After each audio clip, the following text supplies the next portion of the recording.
Good evening. Welcome to today's date, the 20th? January 20th Budget Committee meeting. Tonight we will be meeting with the Code Enforcement Officer, Michael Gilpatrick. So if you want to start off. I'm not very privy to your process here, so I'll be, so I can just rattle down through the numbers. I'm not exactly sure what your procedure is at this point. Overall, for the Code Enforcement Office, the total budget is $96,445. That's an increase, a pretty substantial increase. We have a couple of different things, and as I said initially, I'm not a veteran, rather, at your budget process here in Waterboro, so I don't expect to use all of my budget, if that makes any sense. It was very conservative, I guess we'll say. I put in 25 hours per month for the alternate or the assistant CEO. I have not been using him very much at all. And you'll see that I also doubled the overtime amount that we had. And of course, the other major contributing factor to this is fuel price. My fuel line doubled as well. So that's, I put in a little extra money because of COVID for the code books and I'm sorry, excuse me, it's within the training budget section of the budget, because there is a conference that they hold once a year, but it's very often up the East Coast, down east. So I'll travel and have to stay overnight there for that. So that was a substantial increase there as well, as they're not really offering any training classes currently, nothing in person. We're still doing some Zoom stuff, but those are few and far between. So the recertification credits is a need. Also this year added into my budget is the cost of the iWorks program. It's the code software that we installed here a little while ago. That's a $3,800. Okay, I was going to ask about that. Yeah. What that is that gives every individual to access the code office digitally 24 hours a day. Contractors really like that because they can put in, when they're home at night doing their paperwork and their proposals, they can also apply for a permit online, and then I come in the morning, or if I have my tablet at home, it's in my email. I review that. Of course, I don't approve anything until I view the code file back in the office here, but it gives me the ability to work remotely. Also, that streamlines things and creates some efficiencies in the inspection process, because I do not have to go back to the file 3 different times. If I have my tablet with me, so when I go to do an inspection, I literally go through my inspection checklist with the tablet in my hand right on site. And then once I get back in the truck, it's over. It works, unfortunately, it also works well for the violation portion, because a lot of times when you're out in the field, the tablet gives me the ability to take very good pictures, and I can actually enter the violation into the system and all but print the letter that's sent to the public at that point before I even leave the driveway. Are there any other questions? So is this just an extension of the software that you're asking money for to extend and add more to it? No, this is the annual fee. This is the annual fee. Oh, it's the annual fee. Okay. It's an annual fee. This is new from last year. When I was hired here, I had mentioned the iWorks software because I had installed it in another municipality that I was at and had a lot of success. Contractors really like it. Okay. Has it make it more efficient and yes, creates a lot of efficiency. user friendly. Okay. Creates a lot of efficiencies, less filing time. Everything's done digital. We can take house plans digitally out of PDF, and I can blow it up on the job site to say, oh no, that's supposed to be a 2x12 there, and it's a 2x8. Okay. It's very helpful. Mike, you mentioned about the code, deputy code, or for the, Yeah. for 25 hours currently. How many, Per month. what would you, if, since we're not using it and you're talking about putting more into the overtime for you to be able to cover some of that other stuff, rather than calling them out, what would be the best case scenario if we were to change that? It would be only sick hours. Typically, that's what's happening now. So if I say I'm out on vacation for the 40 hours that I would be out on vacation, actually it's 80, So 2 you- weeks. 80 hours of sick? Yep. And with my sick time, so I think you could probably reduce that to 10 hours, pretty reasonably, and still be conservative and safe. As I said, this is my first year in this budget process. The last thing that I want to do is come back to the select board and say, well, I didn't really have enough to get to. I don't believe in asking for forgiveness, I guess. So if you reduced it, what would be the amount that you would reduce it So we by? would do, So at $25 an hour, if you do 80 hours minimally, and then if you just, for 80 hours for vacation, and then if you did an estimated 2 weeks of sick, and then you had a buffer in there for an extra 2 to 3 weeks, so if you go, would be, so 4, 2, 4. So if you 8, let's just call it, 6 weeks. If we go 6 weeks, so 40 times 6, oops.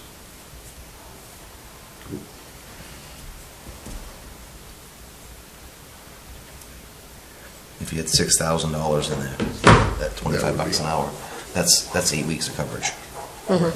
that's a substantial amount. I think that's a lot, in my opinion.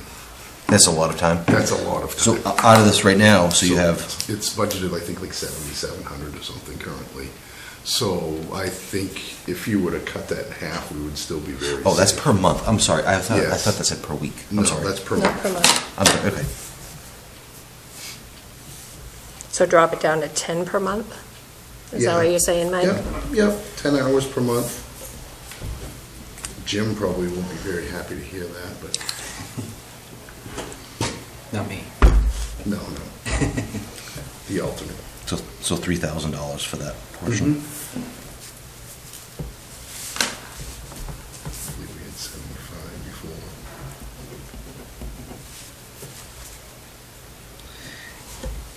And don't forget that line does not include the ARPA adjustment, correct? Oh, it doesn't? No. Okay. No. So we'll make the ARPA adjustments that aren't on the wages yet, so we'll make those adjustments, and you'll see those. And we'll get those updated documents out to you ASAP, but, so essentially, you can go So Keep it the same? 66, what is it, 66,105? Mhm.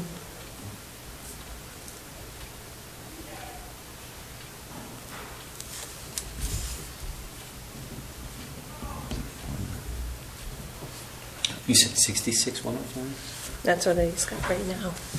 3178 plus 3. So it should be going to 3478, I believe, correct? Hourly? 3478, right, close? I guess so. I just really kind of I think I just learned about this, about the increase. I think it was yesterday, and I'm still not 30. sure. There was some, 3582, so 3582 not very trusting until it shows up in my. times 40. 143280 times 52.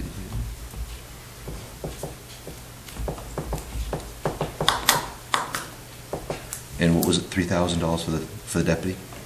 Yes.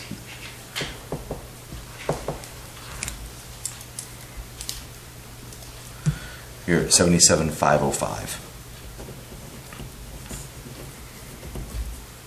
And we will reflect those ARPA dollars so that we know where to apply those out of that ARPA money later on as well.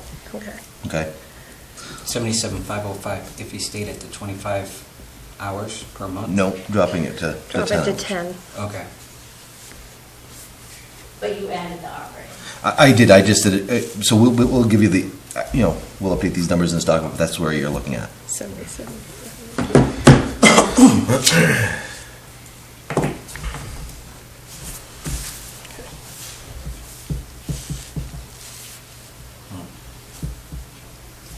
So that's with the 10 hours of deputy time, no coverage. Okay.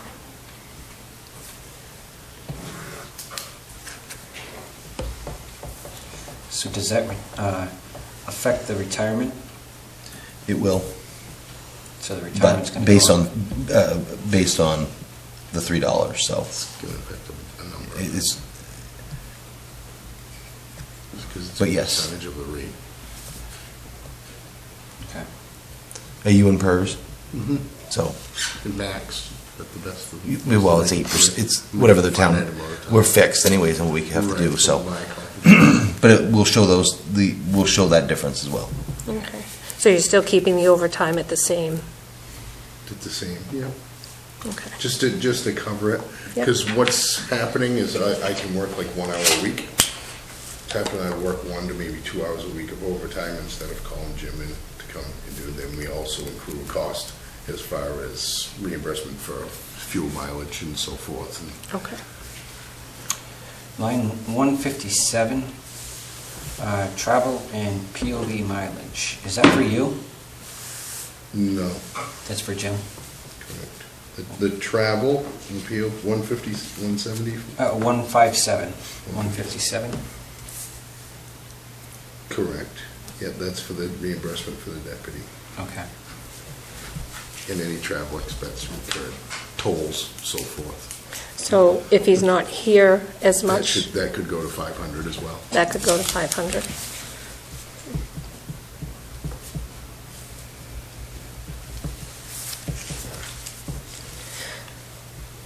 He doesn't do any of the training with you, does he, Mike? No. No? No. Okay.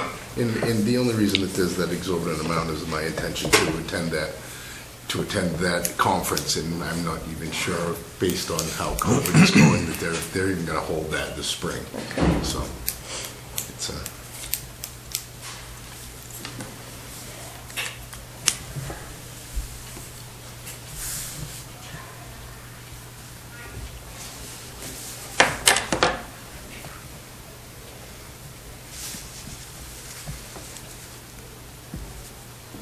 Laura, can you strike the CEO out of that line in the narrative notes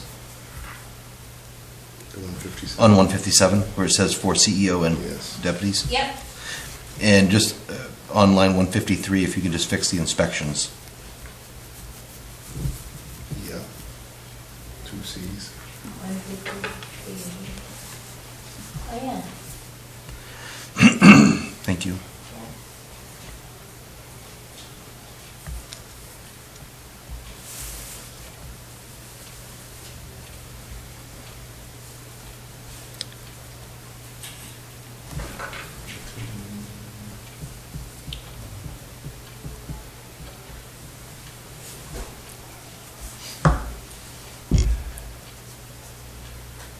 So you'll be talking about the planning board as well?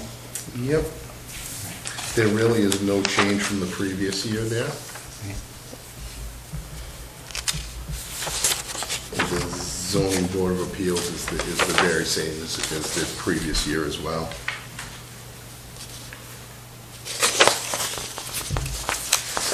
And the major portions of that is more along the line for advertising for public hearings, so forth. Right. With the ZBA, since we didn't do much, was there any carryover? Yeah, there should be 80% carryover. Yeah. To be honest with you, I think we only did 2 meetings, 2 Yeah, I think we did 1 or 2 meetings. deals. I'm not real sure how that's going to go this year. We'll see. We'll try to keep us out of the appeals board, but Okay. Line 269 will be adjusted as well, just so you know.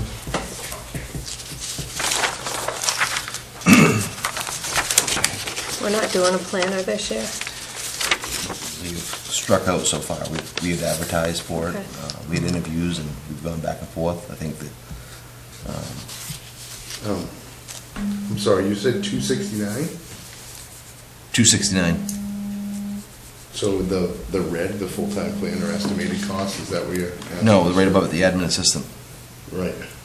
And this, the admin assistant, this is Angela's, Correct. and then Lee J's. Lee J's basically is situational, so depending on. He's talking about the full-time planner, I think. Full-time planner estimated cost. Correct. So the Correct, but this isn't. the 38.2 would be adjusted, Right. Right. and then this one has listed as a part-time planner for 40K. Okay. So I guess the question is, So it would be adjusted by the salary increase for the administrative assistant. correct, we'd have to adjust that, yeah. Make the adjustments for the ARPA dollars in there. And that's $3 an hour? Correct. Okay.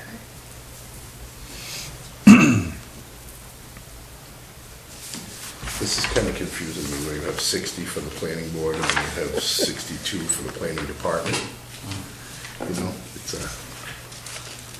I guess it shouldn't be, because those are two separate entities. So as far as the full-time planner, I know we did, what, half a year last year? Yeah. Half did it last year. At the 40, was it 40? Yeah, something like that, I think. If I have that paper. Now, will the rate increases from the ARPA funds, those are going to they're only going to apply to full-time Waterboro employees, correct? Because where Lee J. That is correct. I mean, he's a contract, too. Yeah, they did half Yep. last year, Jim. Was that? They did half last year. And is he listed in 269 currently? Yes, that's how we ended up at the 78.2. Yep, okay.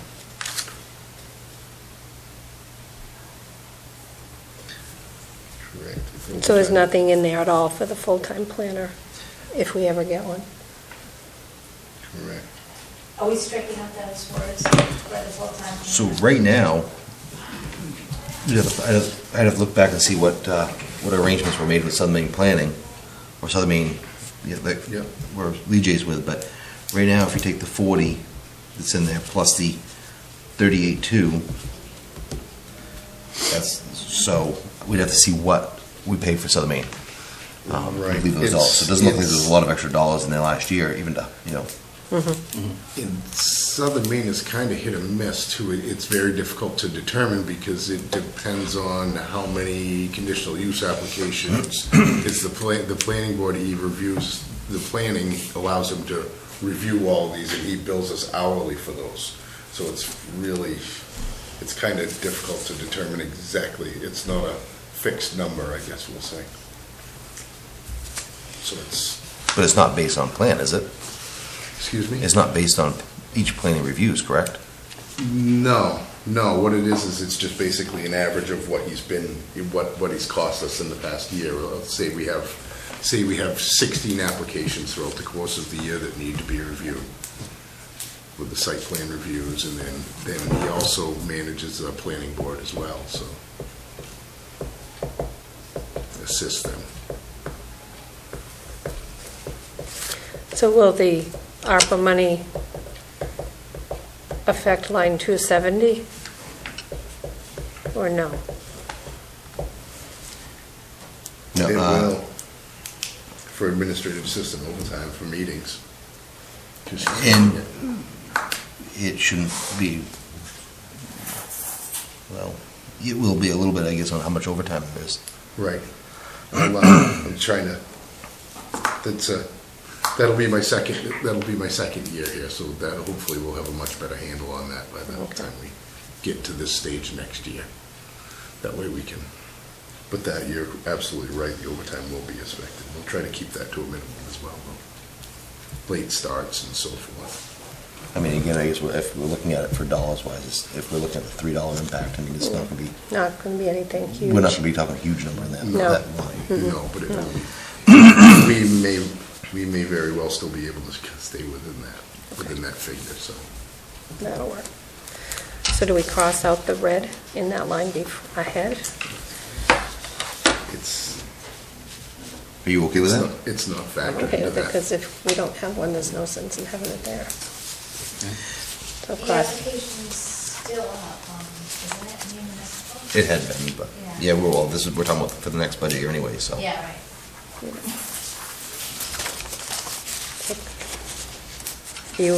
So Tom, on line 269, Yep, did you cross out the red? I will, yeah. Okay.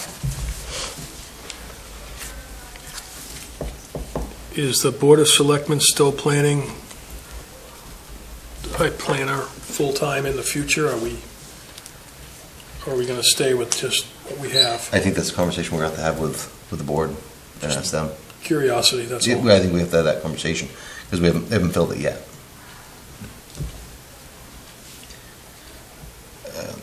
Line 270, we need to get back to you on that number, correct? You'll confirm that, or do you think that $1,000 will cover it? I think that $1,000 will cover, but I'm gonna leave it open for me to do some more math, and then I'll get back to you. You can probably ask her how much she did last year, Right. and that might help you out Right. too. That's the difficult part with the planning department, is because we don't have a full-time planner. So it's based on the application, so we could turn over a quarter of this budget back. That's exasperated, but realistically, it's all hinged on how many applications we get and need to review, and it also does our overtime. Like if you have a planning board meeting, there's very few items on the agenda, it's a half an hour meeting. It takes 20 minutes to do the minutes instead of Okay, subdivision, okay.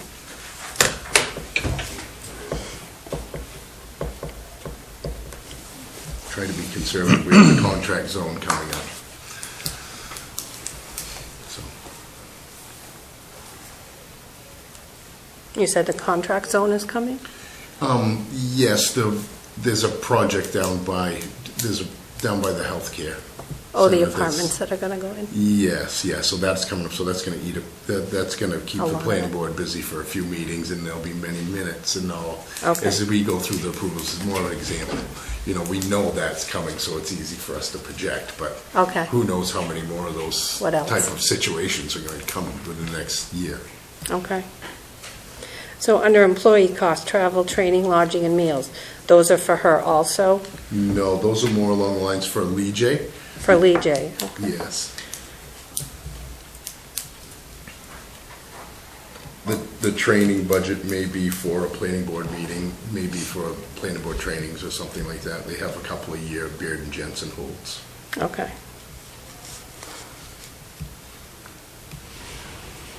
Line 278, Mike. Yep. 278, that's our annual fee for the Southern Maine Planning. That's our contracted amount for them to advise us within certain situations. That's a fixed cost. That is an increase this year. It was like $150 or something. Yeah, the 2934 is the increase. Mm-hmm. And you budgeted $29.50. Yeah.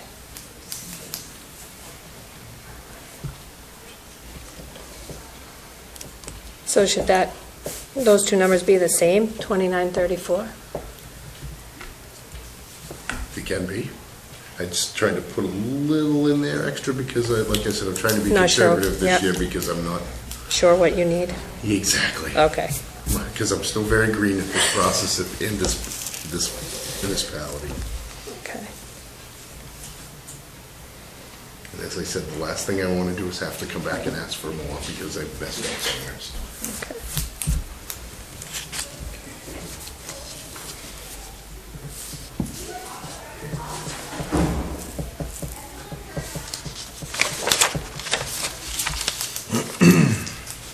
And then the zoning board of appeals, that's pretty, it's the same, just basically cookie cutter of last year's budget. And I think that this, as James said, I think there's probably half of that is where we're gonna go back in this year. We had very few appeals.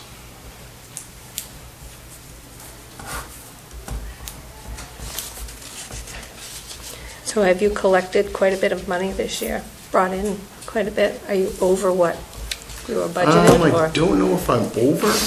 I don't know if I'm over, but I'm easily at pace.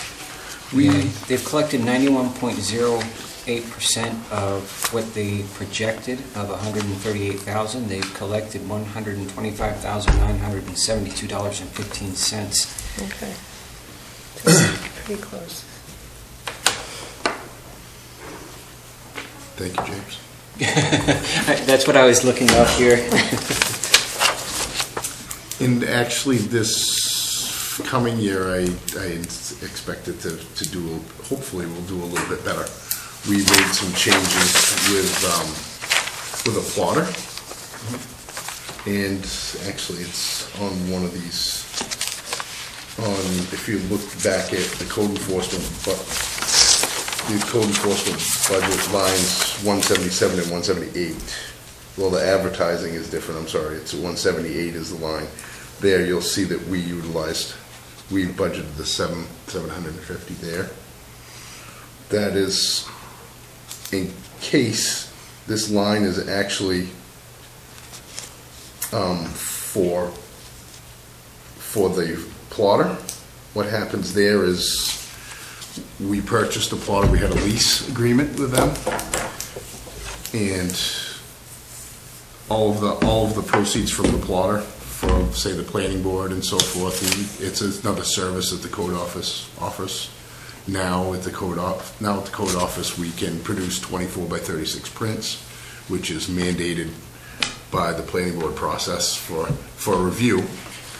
So we can now create those prints for applicants. So they'll come in, instead of paying Staples the $400 that they need to make the planning board for prints, they'll have the option to choose the town, and where they can just send us digital copies and we can distribute it and so forth. So that's anticipated. It's probably about halfway there. We got it 2 or 3 months ago, Matt. Thereabouts, yeah. I think we've generated about $3,500 so far from that. Above cost. And another good move to help the customer and to help the people. And with the iWork software, correct me if I'm wrong, Mike, but Everything. you're getting the data electronically, and if he needs to produce it, he can still produce it here versus paying someone time and mileage to go to Do it. another place. And so it's a service that people can have right here by going to his office. Good. And I think it's been well received so far from everybody. It has. We have people that have digital plans that they'll just send. They'll come in and make copies for their contractors. People just building single-family homes. So it's actually really well received.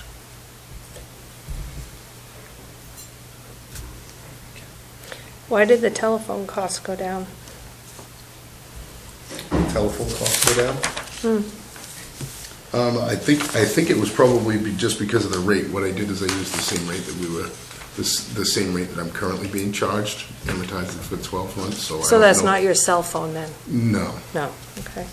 Is your cell phone in here? No. No?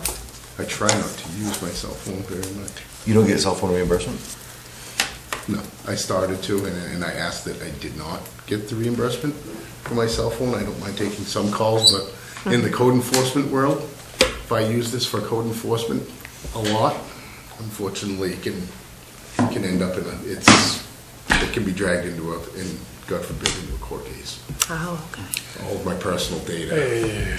Yeah, that's not good. So in the So no beginning, I cell. said, yeah, no, I'm okay, thank you. I'm going to try not to use that.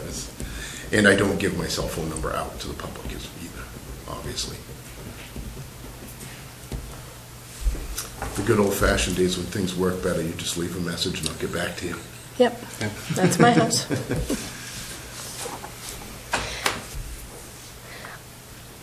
Have they, on the line 174, the health officer stipend, did they use that much last year? Do you know? They did use it a lot? Okay. It's actually a stipend. So the health officer, you get a $500 pay for those activities. I think Lisa gets Yeah, one we have too, two. doesn't She she? does, yeah. Yeah, Yeah. 2 of them. Yeah. Her and him and Lisa. Yep. She's great to work with, by the way. So we did that to have the continuity so that there was a time when I think Lisa was tied up or she was out or something at the time. And it was back when Glenn was here, but then Glenn filled in as a health officer, and so, Yep, okay, yeah, works out much better. good.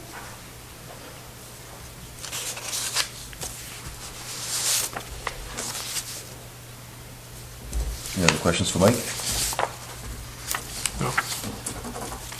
Those are the only ones I have.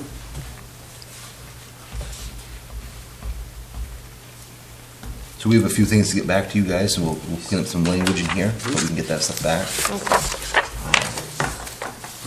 When does this actually have, the budget actually have to be turned over to the selectmen? The final, Do you have that date with you? It's March something, and I do have it, I don't have it with me right here. I'd have to go into my office, but I do have it. I think it was like March 16th or something. okay. Yeah, and so purposely, when we did the schedule, I know that's when we created that schedule, we were going to be done before Yeah. we had to have it for them for the first meeting. So we'll have time to go back and debate all these? Yeah, and Okay. I'm kind of wondering if, as we're moving forward, obviously, We should be doing it as we, I think we can, yeah, we can get some of that. So hopefully from Monday, we'll have these numbers updated, and we should you'll have a copy back of everything you've covered so far. Okay. And we would give you the whole document, we were waiting for all these other numbers to be Right. tweaked in it for wages and stuff. Yep. So we can get that to them for Monday night. Right. And then hopefully at that point, you'll be able to go back to the previous meeting, and they'll be able to move forward from last week's group, yeah, IT and. Julie and IT. Yep. Yeah, I just figured since we didn't have the updated figures, Right. excuse it. Okay. Yeah, so. Thank you. Thank you. Thanks. I'm all set. If you're all set. Probably should have attended one of these meetings previously. Thank you for your patience. Thanks. Thank you. If you want, so you guys can preview it, I can give you a copy of what we have for the fire department as well. So I think we're coming up in a couple weeks. So you can start looking it over. I have it right here. Oh, you do? Okay. I didn't realize I cut off the top description. What the columns were, sorry. This is the fire department. Thank you. That's But I why also included the, hydrant. yeah, hydrant and Ross Corner. Okay. Here, pass those down. There's one for each of you there. One for you. You reached one.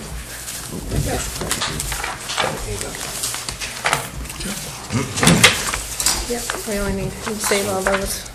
Those are extras? Yeah, we only needed 3. Oh, yeah. There's only 3 of us here, unless you want to give Laura one. What? One of these. You want I have one of one. these? You have one. One of those? Yeah. Okay. So last year.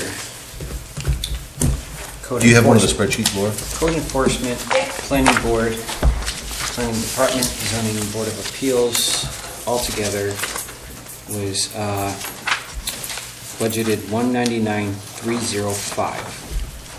So far, code enforcement has, so far this fiscal year, they've come up with $125,972. Minus 125. So the 199 is the Nine. 3 added together? Yes. Okay.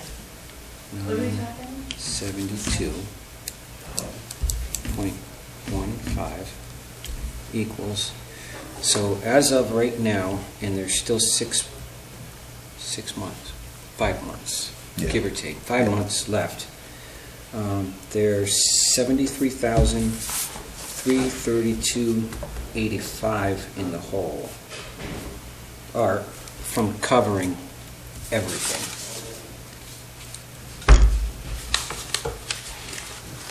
If they came up with $73,332.85, it would be a complete wash from what they budgeted. So it wouldn't have cost the taxpayer anything because of the money that they're bringing in. So I don't know if the next 6 months they can do that. It's possible. Depends on how many depends on how many houses are going to go in, so. Wait and see, I guess. So are you saying this to look at this paper we got Yeah, today? I know that the selectmen will, they will look at next year, and they will try to budget what they're going to, what they're supposed, their projected income. Right now, they were projected 138, I think. Let me double check those numbers. Which report, what was the date of the report you were looking at, 113? Friday. It was Friday's report. Yeah, 113. Yeah, 130, yeah. They were projected to bring in $138,316. Code enforcement was, and they've covered 91.08%.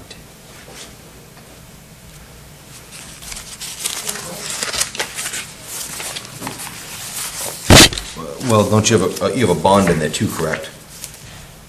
What's that? Isn't there a construction bond in there too? Oh, there is, isn't there?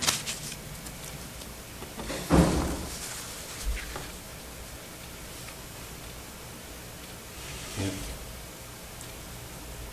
So, I mean, obviously, the plumbing permits, 18,000, so they've collected 9212 of that. Yeah. Building permits, 81,675. Yeah, we gotta take away $69,000 for that construction bond too. And obviously, right now is with the slow time, with the winter months, so. Hmm.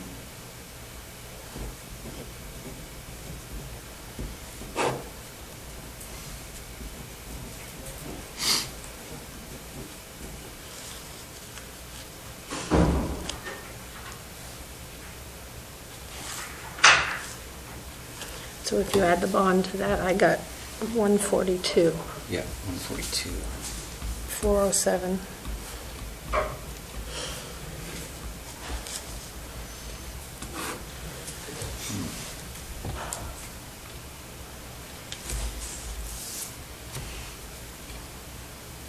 Yeah, right now until at least March, they're really not gonna be able to build anything.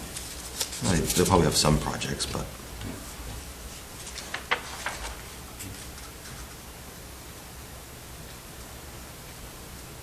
Did you guys get the weekly financials, right? Yeah. Whenever Julie sends them out, yeah. She sends them out weekly, every Friday, I think it is. Right? Last one I got was the 13th. That was last week, right? Yep. Was that last week? So she's due to send them tomorrow, I think, right? Yes. Yeah. Yeah. Yep.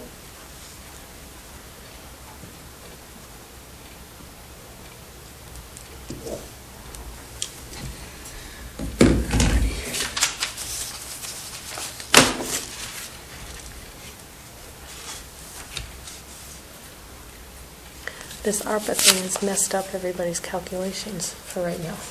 It really. Every it has. department, yeah. Trying to get them in there, but we want to make sure we're trying to make it as transparent so you can see the dollars in each line, so you know which ones are which. I think they're actually in that.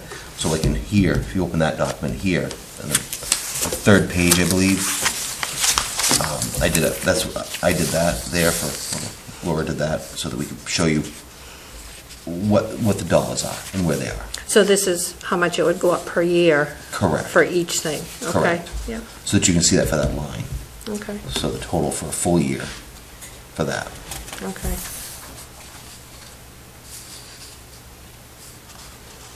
So that would be 2022.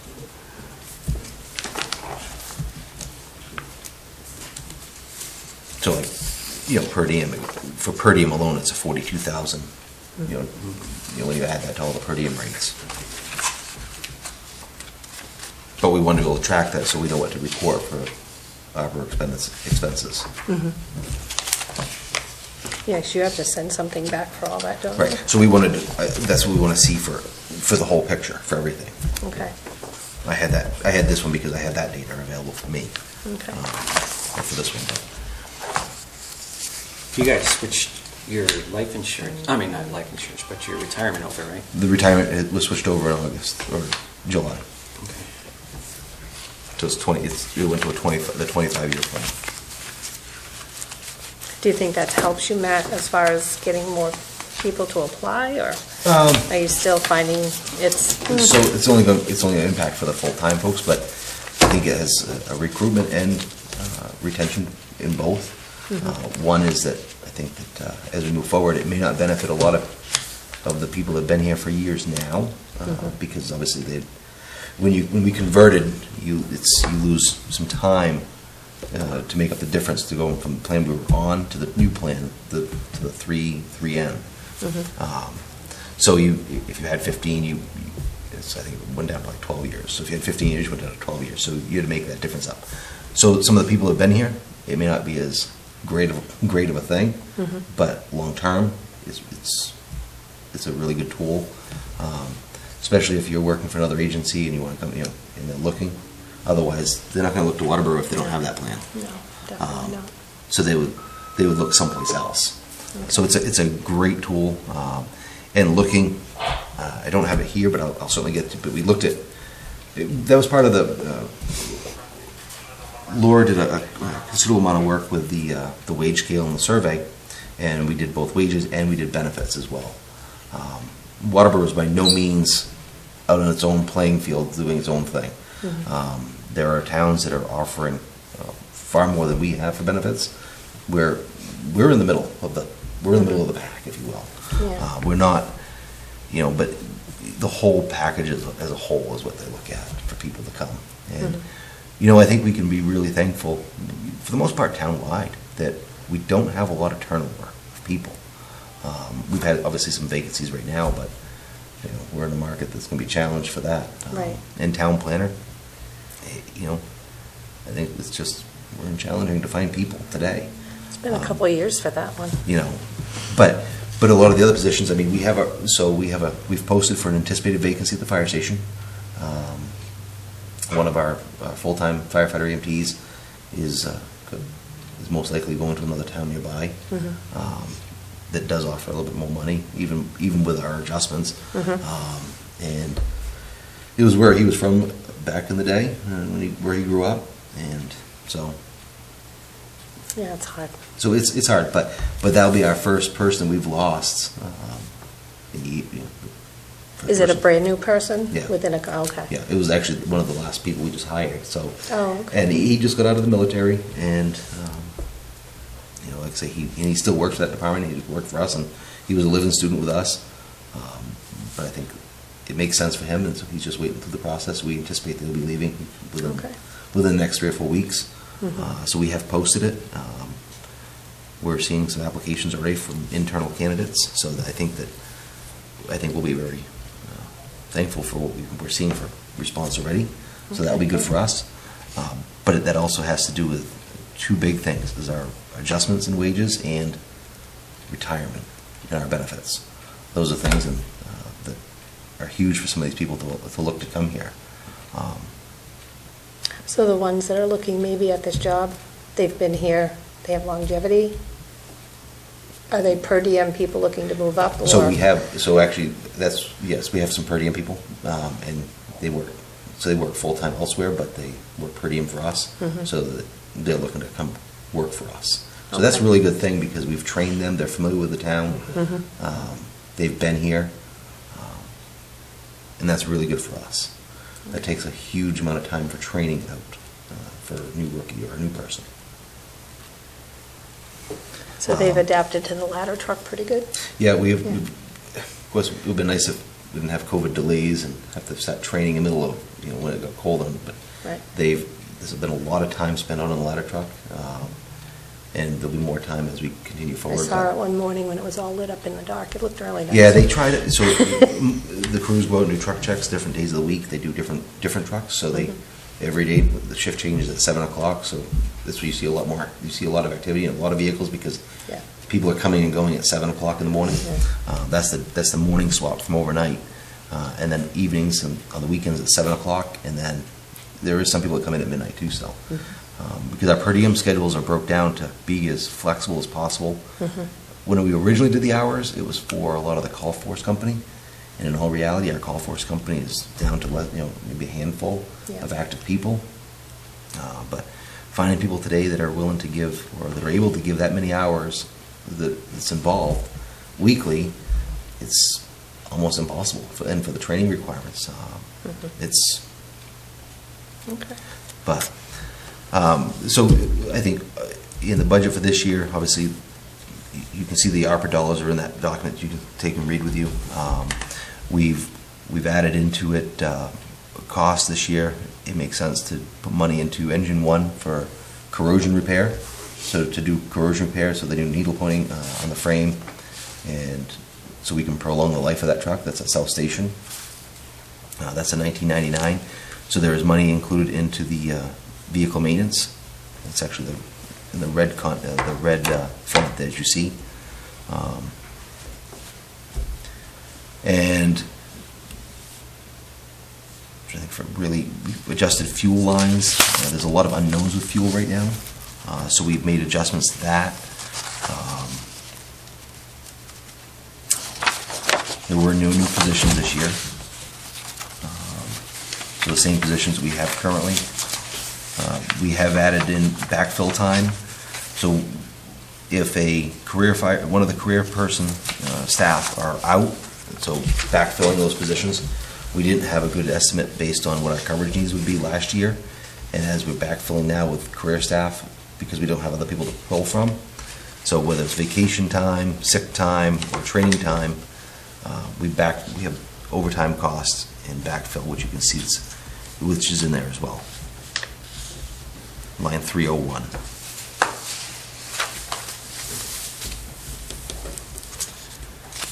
So there is 2 full-time people per shift, and then per diem on top of that.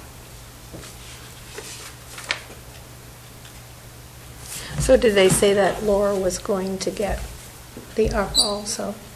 Yes. Your secretary Yep. over there? And so I know yeah, there was a question of. Yeah, so the administrative assistant will get there, and we've got her as as a designated point person for FEMA for the program management for the ARPA funds. Okay. And essentially, when you shake down what the ARPA says and the definition, and what the board got the other night too, is that essentially anybody in a critical infrastructure that's keeping the general government operations going is part of the criteria for that. Okay. In the short gist of it. So you're not asking for a new vehicle this year? So no vehicles. The only thing in capital, which I don't, do you have this? No, it's not on this list. Which is on a different one, but capital,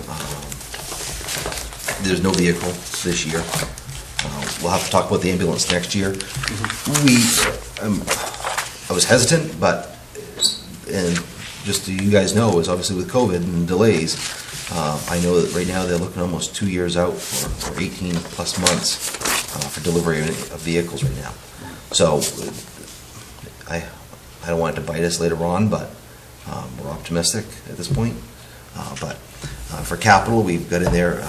So I don't know if were any of you on the budget committee back in 2007? No. 2007, we purchased replacement air packs. Air packs are life expectancy about 15 years. Several years ago, we replaced bottles.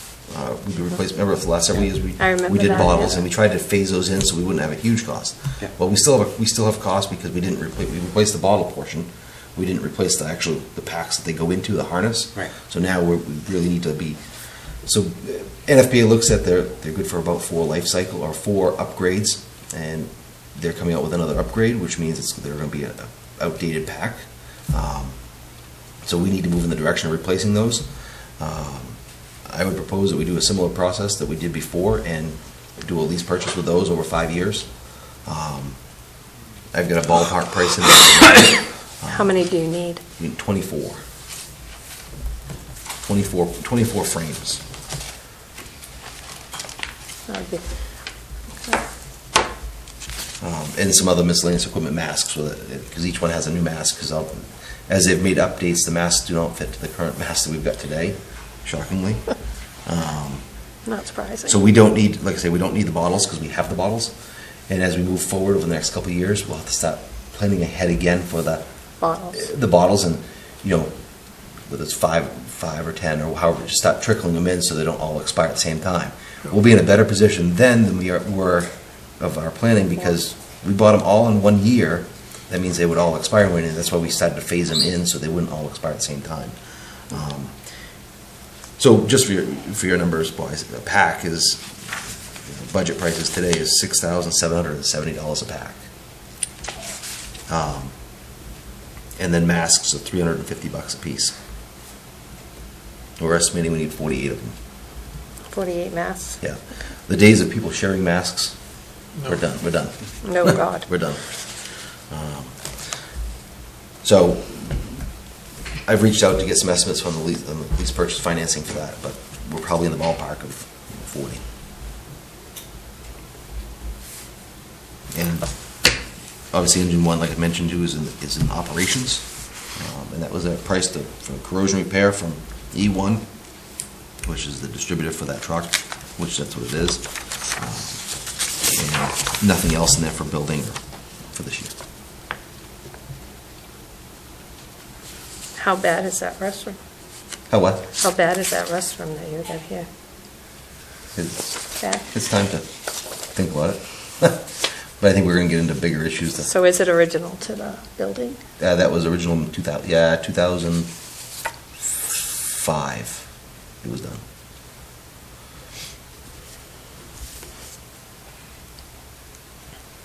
Some of those are going to be issues of we have other problems to address as we go forward, and I'm just not sure we're going to put in some Band-Aid on it.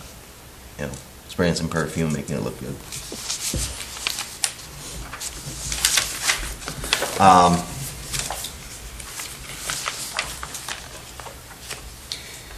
Dispatch is contract price based on our per capita. That's fixed from dispatch. So I'm sorry. Sorry. You're asking for $30K for engine one? That's the estimate we got for repairs. Okay.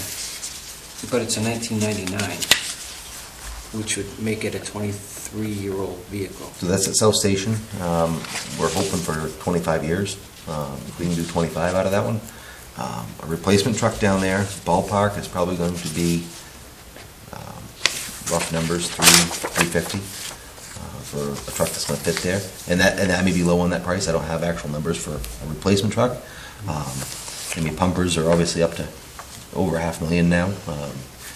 I don't think anything has certainly gone down in price, so everything keeps going up. There's a lot of metal in a fire truck. And we'll have issues down at South Station for a truck to fit in the building down the road. So that may drive a little bit of a cost for a truck. Hopefully there'll be chassis available that we can look at options, and we have to be creative on how to do it if we don't do any modifications to the building. Is that the only engine that's down there now, or is there anything else down there? That's the only thing that's down there year-round. Okay. There's other stuff that we put in, like the boat's in there right now, just so that it's out of the weather. We'll move the boat. Unfortunately, the boat sits outside here in the summer months because we don't have enough bay space, and we have that fancy top garage that's out beside the building there. It's pretty high tech. It's got a blown zipper on the backside. We've replaced the tarps a couple times, and we leave the UTV out there too.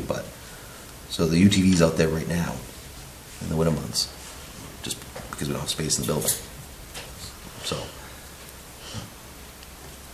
the UTV is obviously set up in the winter months with tracks, so we use that to go In the woods? in the woods and on snow trails, and it does get used a lot. When you say the boat, is that the airboat? The what? The airboat? No, that's No? so technically we still own the airboat, but at this point it was purchased originally back in 2005, 2004, in that ballpark.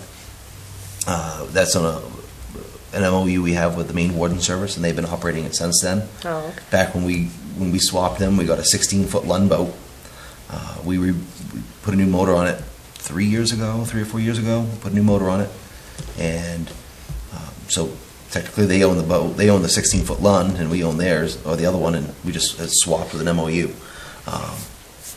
We replaced the floor in the Lund boat a couple years back. Okay. It might need some more work, and for what we use it for, it meets the needs today.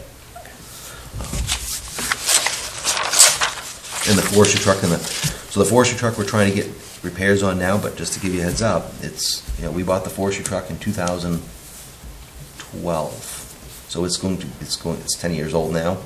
We're getting estimates for body corrosion repairs to it, so hopefully we can get that. We're doing it this winter, so obviously when the truck's ready for spring fire season, that it's good to go.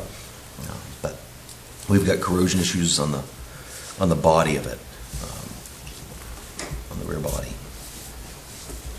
And if you remember right, well, I don't know if you remember or not, but we actually built that truck here ourselves. So we bought the chassis, then we bought the body from Hughes and had it painted, and we put the body on the truck and had a skid unit built for the back of it. But then we built the pump and we put it together. So we did that for, if I remember correctly, it was in 2012, 13. It was in the ballpark of about $60,000 thereabouts altogether. So by doing it ourselves, we saved $60,000 to $80,000. Right. You guys do a lot over there by yourselves, don't you? Yeah. If we would outsource that, we would have paid a lot of money to have somebody else build that for us, and we were able to do it ourselves. And it's worked fine. It's met our needs. At one point, Waterboro had 3 or 4 forestry trucks. And unfortunately, that's probably one of our areas that we're not the most well prepared in now, because we've saved money over the years, and we're down to 1 truck for 57 square miles. And we've been lucky, knock on wood, that we haven't had anything, but we have a lot of undeveloped area. Yeah. We do have a skid unit on the UTV, so we have that as well. We built that internally, or in-house. And the tank was built by Triple M in plastic in Kennebunk. And then we had a pump we got from Abbott's, and we got it plumbed up, so we used that as well. And that saved us quite a bit of in resources over the last couple of years since we've had that, because, again, you're not moving as many lengths of hose with people. And with people not having as many available, we become dependent on that. And that truck with the brush guards, and has skid plates on the bottom. It goes off road, really off road, places that you'd be surprised it fits. It will run over a little tree, so you can get into places, and you can put spot fires out, and you can get out deep into the woods. So it's been really handy to have. Great tool. I don't know if anything else is sticking out that you saw, but certainly we'll come back to it anyways. But like I said, a lot of it is the overtime for backfilling, the ARPA adjustment, and engine 1, and some of the other unknowns, the vehicle fuels, or the gas, diesel, the utility costs that seem to be going up. I'm not sure why they're all going up so much. We can speculate, but Do you pretty much just get your fuel at Lakeside, or do you go to other different places around town? Each one of them in town. Okay. Yep. We have the WEX fuel cards, so we can fuel at any of them. Oh, okay. Any of them that have the fuel that we need, diesel or whatever. But Okay. whether it's Lakeside or Waterboro Market, and if the ambulance is out of town and they come back from the hospital and need fuel, they can stop and get it. It's all tracked by individual user pins and mileage, so we get monthly reports. So we drive all our we drive all the data in. You see there for numbers are driven from prior year data. Okay. So each year we can calculate what we're using and our usage based on where we are, and that's where we're protected. You're just looking at it on the vehicle fuel, because last year it was, well, for example, I think it was 13.5. Looking at what we're using right now, we felt that we're looking at 19.2, And we were up that way several years ago. About 6 years, no, 5, 6 years ago, we were there as well. And we'd gone down as fuel prices dropped. But I have a question. When, as I listen to the scanner all the time on my phone, when the rescue gets a call and they go to the hospital, they say starting mileage 0. And then when they get to the hospital, like, say it's Sanford, they'll say ending mileage 8 Yep. miles. why? Is that? It's billable miles. Billable miles. Okay. So for our billing from insurance purposes, each loaded mile to the hospital is a billable mile. Okay. So if you go to Sanford or Portland or wherever, that's how it calculates out for medical reimbursements. When they capture the run report, they put in the run report for the mileage that they have to the hospital, and that's what it's based on for what's billed to the insurance. Yeah. So Maine Med is a longer haul, but, and the insurance company, some of them, depending on if you have contractual agreements, some dollars get written off, others, depending on what you have for a plan. And if you're a subscriber, then obviously it gets charged to the subscription, and you don't pay. Right. Did you have a lot of people do those extra subscriptions? A fair amount. I think it was at 20. I just had that up a minute ago. Yeah.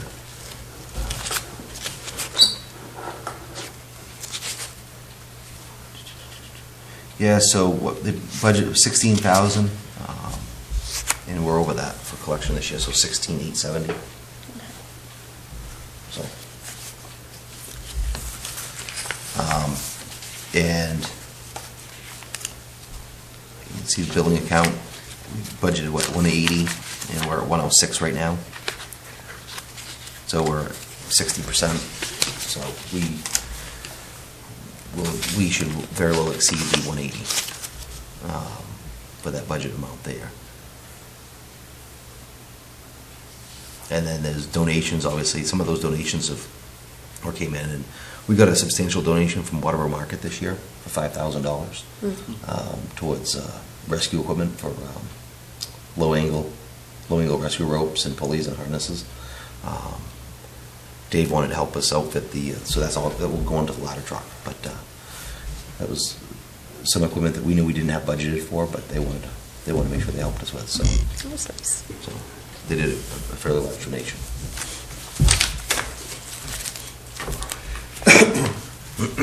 Any other initial questions for me? No.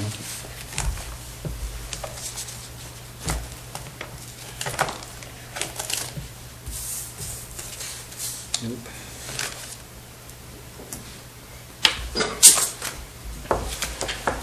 Any questions for him? No. Next thing on the agenda is to discuss, to approve the minutes of January 10th, 2022. I don't have a copy of the minutes. They were sent to the budget email. Look at that. Okay. So last week, or on the 10th, we selected a chairman, which was me. John Burrows made the motion. Diane, you seconded it. We met with IT, and we met with the library, and then we adjourned. So, do I hear a motion to accept the minutes as written? I'll make a motion to accept it. And second, all in favor? Aye. All right, and then adjourn, so we need a motion to adjourn. Motion to adjourn? Second. All in favor?